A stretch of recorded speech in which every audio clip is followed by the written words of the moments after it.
Indonesia, salam Nusantara dari Sabang sampai Merauke, dari Medan sampai Pulau Rote. Mantara iman kita, mantara kasih kita, mantara pengharapan kita tentunya dalam Yesus Kristus menjadi Tuhan dan Juru Selamat kita dan Juru Selamat dunia. Jangan katakan bahwa Yesus bukan Tuhan, jangan katakan pula bahwa Yesus bukan Juru Selamat. Dia adalah Tuhan, Dia adalah Juru Selamat. Kalau engkau percaya, engkau akan diselamatkan. Engkau tidak percaya, engkau akan dihukum.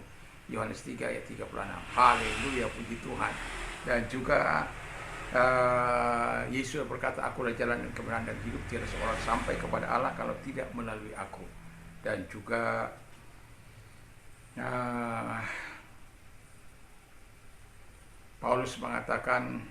Petrus mengatakan dalam Kisah Rasul 4 ayat 12, dan keselamatan tidak dalam siapapun juga selain dalam Dia Yesus Kristus, karena di bawah kolong ini tidak nama lain yang diberikan kepada manusia yang olehnya kita diselamatkan. Dan juga Paulus mengatakan dalam Kisah 16 ayat 31, percayalah kepada Tuhan Yesus Kristus maka engkau akan diselamatkan, engkau dan istrimu. Mantap! Dan semoga kekuatan Tuhan, kekuatan firman, kekuatan Roh Kudus, kekuatan doa akan menyertai kita di pagi ini, dan damai yang daripada Allah juga akan sore hari ini, di pagi ini, dan saya mengucapkan bagi kita damai Tuhan tinggal dalam hati kita, dan selamat hari Minggu, selamat kita beribadah di hari Minggu ini dimanapun Tuhan mempercayai kita sebagai jemaat Tuhan. Puji nama Tuhan. Dan saya akan sebelum kita mendengarkan firman Allah, kita berdoa. Terima kasih Tuhan buat kami menjadi suami-suami yang bijak di dalam rumah tangga kami, sehingga doa kami tidak akan terhalang di hadapan Tuhan. Di dalam nama Yesus, haleluya, amin. Dan saya membacakan satu ayat, demikianlah juga kamu hai suami-suami, hiduplah bijaksana dengan istrimu sebagai kaum yang lebih lemah, hormatilah mereka sebagai teman pewaris dari kasih karunia, yaitu kehidupan, supaya doamu jangan terhalang. Jadi doa suami yang tidak terhalang, temanya adalah doa suami yang tidak terhalang. Bagaimana supaya doa suami tidak menjadi terhalang? Yang pertama dikatakan adalah hiduplah bijaksana. Jadi suami-suami hiduplah bijaksana. Kalau kita lihat konteks ini, tadi di atas suami itu tidak bertobat, ya. Suami itu ya hidup suka-sukanya. Tapi di ayat ini ya kita lihat supaya bahwa ada sebuah perubahan dari konteks ini. Saya melihat bahwa diharapkan suami-suami itu menjadi bijaksana, bukan bijaksini ya, bijaksana. Jadi kalau bijaksana itu hikmat dari Tuhan akan ada dalam kehidupan mereka. Nah, jadi kalau dikatakan dengan jelas bijaksana dengan hiduplah bijaksana dengan istri. Jadi jangan perlakukan kasar. Tolong, saya sebagai suami ya, saya tidak ingin doa saya terhalang. Saya mengerjakan pekerjaan yang istriku lakukan tanpa harus bersungut-sungut. Saya membantu dia mencuci pakaian dan juga menyetrika pakaian. Sekalipun ada banyak kesibukan, tapi saya harus bisa mengelola waktu saya supaya saya tidak terganggu dengan segala kesibukan saya. Dan istri saya menyediakan semua apa yang saya perlukan, termasuk makan minum saya. Artinya saya biasanya akan makan kalau istri saya sudah sediakan, dan kalau dia tidak ada baru saya mengambil sendiri. Tapi kalau dia ada, biasanya itu telah disediakan. Hidup bijaksana. Saya tidak melakukan 1 tahun 2 tahun, karena saya berpikir kalau saya orang yang bijaksana, tentu saya tidak ingin istri saya menjadi sakit-sakitan oleh karena terlalu keras kerjanya. Kami dulu punya pembantu, tapi itu pembantunya curang, hanya ngambil saja kerjanya, mencuri dan lain sebagainya. Sampai pada akhirnya apa yang dicuri saya suruh dibawa pulang, apapun itu, terkecuali uang yang sudah dihabiskan.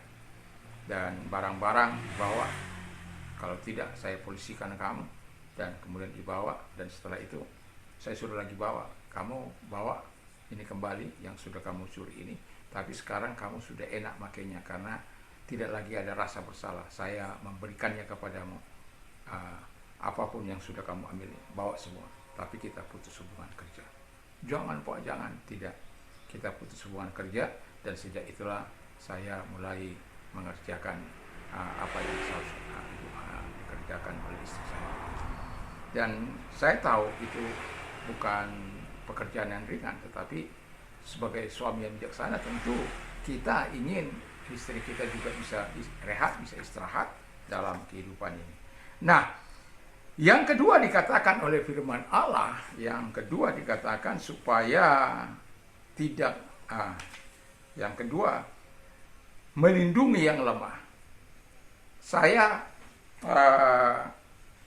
yakin di sini sebagai bentuk lemahnya adalah fisik, ya. Kita suami-suami hidup harus melindungi pasangan yang Tuhan anugerahkan. Artinya bahwa sebenarnya Tuhan kan menjadikan kita penolong yang sepadan. Kalau penolong itu dia lebih lemah apa lebih kuat? Saya yakin dia lebih kuat. Dan itu sebabnya lelakilah yang lemah. Tetapi itu dalam soal pekerjaan. Jangan lupa the power of mama. Dia punya kekuatan tersembunyi yang bisa melaksanakan segala all round seluruh pekerjaan. Tapi dia adalah manusia yang lemah, yang perlu disayang, yang perlu diperhatikan, yang perlu diperdulikan, bukan mau ditendang. Itu sebabnya Tuhan itu mengambil wanita itu dari tulang rusuk kita. Supaya apa? Dia tidak diambil dari kepala supaya dia jangan mengepalai kita. Dia tidak diambil dari kaki kita supaya kita jangan injak-injak. Dia tidak diambil dari tangan kita supaya kita tidak suka menampar-nampar. Dia tidak ambil dari mulut kita supaya kita jangan dimaki-maki. Ya. Tapi dia ambil dari tulang rusuk kita, dekat dengan hati, supaya kita tetap mencintai pasangan kita. Dan itulah sebagai makhluk yang lemah kita harus mencintai, ya, menolong, sama-sama menolong, tolong menolong satu dengan yang lain. Suami kalau sakit, istri yang merawat. Suami, istri kalau sakit, suami yang merawat. Dan itulah sebabnya saya mau katakan kepada kita, supaya doa kita tidak terhalang, kita harus hidup melindungi yang lemah. Pertama tadi adalah hidup bijaksana, bukan bijaksini. Jadi bijaksana artinya sesuai dengan kehendak Tuhan. Jadi kita tahu mana yang harus kita tolong, mana yang tidak kita tolong, supaya semua. Saya melakukan pekerjaan bagian saya menyapu, dan saya juga melakukan membersihkan dapur, kompor, dan lain sebagainya. Jadi istri saya tinggal make, tapi nyuci tidak. Tapi membersihkan saya. Jadi apapun masalah alat-alat kompor itu saya yang bersihkan. Karena apa? Kita lebih kuat untuk membersihkan kompor itu. Kita lebih tahu para pria-pria. Tapi kadang-kala saya lihat wanita-wanita dibiarkan membersihkan kompor. Pria-pria tenang untuk merokok. Wah, saya sudah cari makan kok. Saya sudah kerja kok, kenapa saya lagi? Apakah saya tidak bekerja? Apakah saya tidak menjadi sumber dari keluarga? Tapi kan kita tidak perlu itu. Yang namanya keluarga kan saling mencintai, saling menolong, saling menghargai, saling menghormati. Dan itulah sebagai pria-pria, supaya doa kita tidak terhalang, kita harus melakukan apa yang dikatakan oleh firman Allah. Dan yang terakhir dikatakan, hormatilah mereka sebagai teman pewaris dari kasih karunia. Haleluya. Jadi menghormati mereka sebagai teman pewaris kasih karunia. Kasih karunia itu diberikan Tuhan cuma-cuma, anugerah. Kasih karunia itu membuat kita hidup nyaman, hidup enak, hidup dalam kebenaran, hidup dalam ketaatan. Kasih karunia itu membuat kita percaya akan kekuatan Tuhan, akan kuasa Tuhan. Makanya dikatakan hormati sebagai teman pewaris kasih karunia.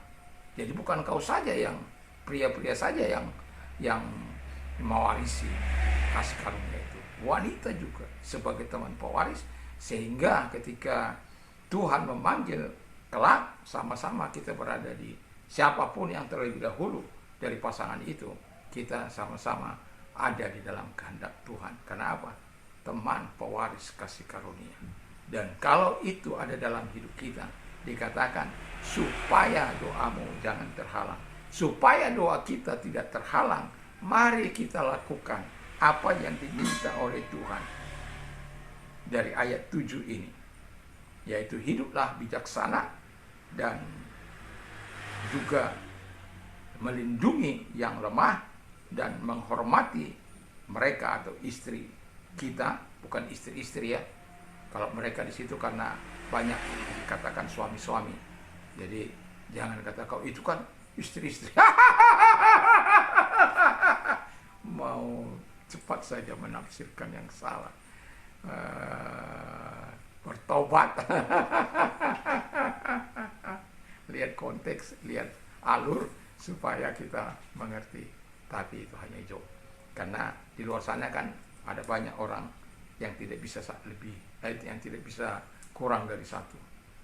Maunya satu, bahkan ada seorang yang cukup terkenal di Indonesia ini.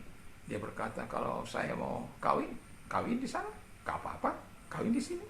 Saya nggak apa-apa, nggak perlu minta izin, kawin di sana, nggak apa-apa. Nah, malam ini saya pergi ke Jakarta, saya kawin lagi, nggak apa-apa. Kalau saya sudah 4, saya ceraikan yang 1, kawin lagi saya, nggak apa-apa. Artinya, yang mau saya katakan, Tuhan tidak mengajar kita dalam keserakan dan hawa nafsu, mengumbar hawa nafsu. Jadi kita sebagai orang yang percaya tidak boleh, walaupun ada dalam Alkitab orang-orang yang mempunyai istri dari 1, 1000 lagi ada itu si Salomo, 1000 itu 700 istri, 300 gundi, nggak tahu, pusing. Kalau kita mikirnya pusing, tapi dia nggak pusing itu. Buktinya 1000 itu. Ya karena dia memang Tuhan perlengkapi dengan kekayaan yang begitu luar biasa, hikmat yang begitu luar biasa. Dan itulah yang disalahgunakan oleh Salomo, segala kebaikan Tuhan. Alkitab tidak mengajar kita, tidak ada ajaran untuk mengambil lebih dari 1 orang istri. Tapi Alkitab mengajar kita dari Kejadian sampai kepada Wahyu, atau di akhir di Matius juga, Matius 19:6. 1, tidak boleh kalau orang itu kawin, itu zina hukumnya. Dan itu sebabnya kita bangga punya Allah. Itu demi kepentingan siapa sih sebenarnya? Demi kepentingan kita. Tapi ada orang yang degil, keras hati, nggak mau mengampuni, nggak mau mengasihi. Akhirnya merusak rumah tangga mereka.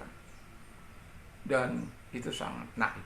Sebagai orang percaya, kita diberikan kuasa pengampunan, tapi kita tidak mengampuni. Kita diberikan kasih karunia supaya kita mampu membawa beban-beban kita seberat apapun, oleh karena kasih karunia Tuhan ada pada kita. Begitu limpahnya kasih karunia Tuhan. Tapi mengapa kita melakukan hal yang tidak baik? Karena kedegilan hati. Dan supaya doamu tidak terhalang, kata firman Allah, apa yang harus kita lakukan? Yang pertama, hiduplah bijaksana, bukan bijak sini. Yang kedua, lindungi pasangan. Jangan pasanganmu dianiaya orang, kamu tenang-tenang saja. Ya, jadi kita harus lindungi. Kalau ada yang coba-coba mengapai istri saya akan tampil. Jangan coba-coba. Saya tidak akan mengampuni orang yang seperti itu, walaupun Tuhan katakan mengampuni. Tapi saya bersyukur orang tidak sampai sanggup untuk melakukan. Walaupun kadangkala memaki-maki, itu saja memaki-maki, saya sudah hampir turun tangan. Dan ketika seseorang mencela istri saya dari HP, saya suruh datang ke rumah, atau saya datang ke rumahnya. Saya beritahu alamat saya beritahu ke rumah saya. Anda bisa datang sebanyak-banyaknya ke rumah saya. Dan mereka datang ke rumah saya. Dan kita berdialog. Dan kita nyatakan, kenapa? Ada apa? Keberatan apa? Apa yang dilakukan istri saya sama Anda mempersekusi istri saya? Kalau Anda mau apa? Mari kita berdialog. Pada akhirnya sampai sekarang nggak pernah mau datang lagi setelah saya peringatkan. Dan dia juga tidak pernah lagi mau melakukan itu. Bayangkan berbulan-bulan saya diam, sampai pada akhirnya saya tidak tahan. Karena apa? Kita harus melindungi yang lemah. Dan sebagai teman pewaris, mari jangan ceraikan istrimu oleh karena hanya kesalahan-kesalahan kecil, hanya karena kebodohan-kebodohan kecil. Ya, gak ada manusia yang sempurna. Kita yang harus saling menghargai, saling menghormati satu dengan yang lain. Itu sebabnya dikatakan hormati sebagai teman pewaris. Mungkin bagimu dia bodoh, tapi sudah engkau pilih sebagai pasangan. Bagimu dia tidak nyambung, tapi sudah kau pilih sebagai teman pewaris kerajaan Tuhan. Ya, bertahanlah, hiduplah sebagaimana yang Tuhan harapkan. Penuhi dirimu dengan kasih Tuhan supaya engkau sanggup mengasihi, dan penuhi diri kalian dengan kasih Tuhan supaya suami istri hidup tentram bersama-sama. Sama seperti kami. Kami 2 malam, kami 2 bersama pagi, siang, pagi, sore, dan kami berdoa malam bersama. Jarang saya tidak berdoa bersama. Ketika kami berdoa keluar pun kami harus bersama.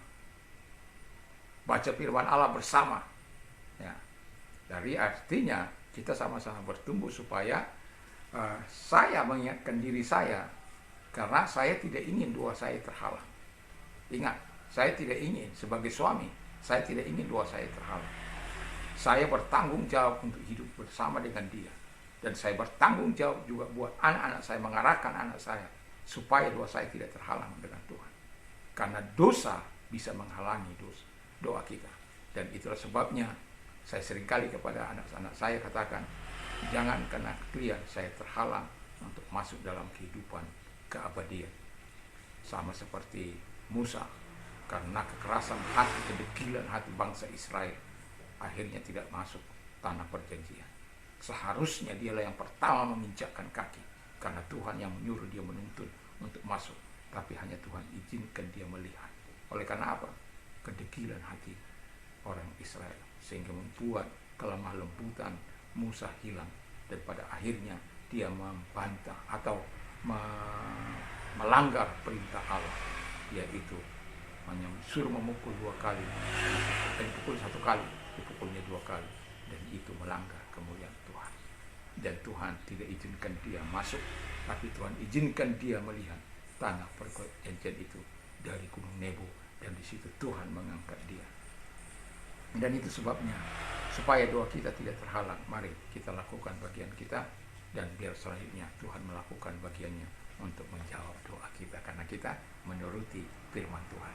Mari kita sebagai suami-suami hiduplah dalam bijaksana dan juga melindungi yang lemah sebagai pasangan yang Tuhan telah anugerahkan, menghormati istrimu sebagai pasangan, sebagai ahli waris kasih karunia Tuhan, supaya doamu, kata firman Allah, jangan terhalang.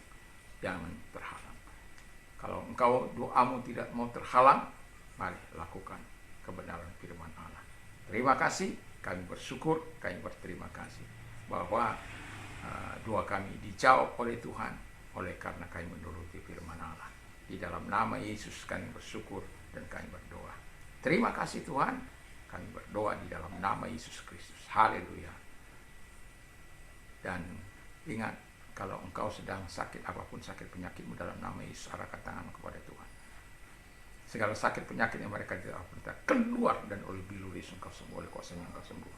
Dan kami juga berdoa bagi mereka yang memiliki pergumulan hidup, Tuhan menolong mereka, nyatakan kuasa, menyatakan kebaikan dalam kehidupan mereka. Terima kasih Tuhan, dan pertolonganmu datang kepada mereka, kebaikanmu datang kepada mereka. Di dalam nama Yesus Kristus kami bersyukur dan berdoa. Haleluya. Amin.